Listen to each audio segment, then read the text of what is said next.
اللہم صلی علی محمد وعلی آلہ وبارک وسلم۔ لاکھوں کروڑوں درود و سلام امام الانبیاء شافع محشر محمد مصطفیٰ صلی اللہ علیہ وسلم اور ان کی آل طیبین طاہرین پر۔ تو ہمارے بابا جی رحمۃ اللہ علیہ فرمایا کرتے تھے کہ شیطان 3 موقعوں پر بے تحاشا رویا اور اس نے اپنے چیلوں کو کہا کہ اب امت محمدیہ صلی اللہ علیہ وسلم کی مغفرت ہوگی اور ان پر اب میرا کوئی وار چلتا نہیں۔ پہلی مرتبہ جب رسول نبی کریم صلی اللہ علیہ وسلم کی بعثت ہوئی، رسول نبی کریم صلی اللہ علیہ وسلم دنیا میں تشریف لائے تو شیطان نے کہا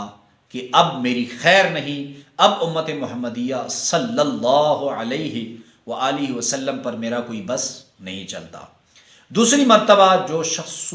جب سورہ فاتحہ نازل ہوئی تو شیطان نے کہا اب امت محمدیہ صلی اللہ علیہ وسلم کا بھلا ہوا، اب میرا ان پہ کوئی بس چلتا نہیں۔ اور تیسرا جب آیت الکرسی نازل ہوئی، اور آیت الکرسی وہ آیت ہے جو سب سے زیادہ پروٹوکول، سب سے زیادہ استقبال جس آیت کا کیا گیا وہ آیت الکرسی ہے۔ بابا جی رحمۃ اللہ علیہ فرماتے ہیں کہ جب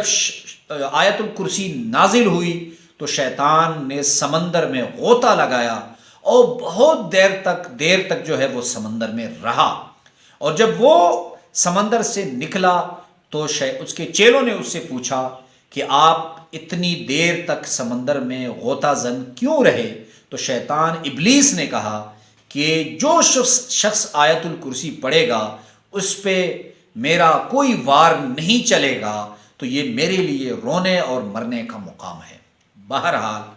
آپ کو ایک ایسا عمل بتا رہا ہوں، اگر کسی گھر میں جنات کے اثرات ہے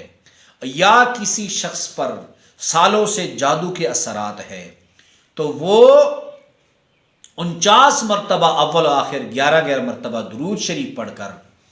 پانی پہ دم کر لے، اور وہ پانی سب گھر والے پی لیں اور گھر کے چاروں کونوں میں اسے چھڑک دیں، تو اللہ رب العزت جن بھوت پریت کا جو سایہ ان کے گھروں میں ہے، اللہ رب العزت اسے ختم کر دیں گے۔ وآخر دعوانا ان الحمد للہ رب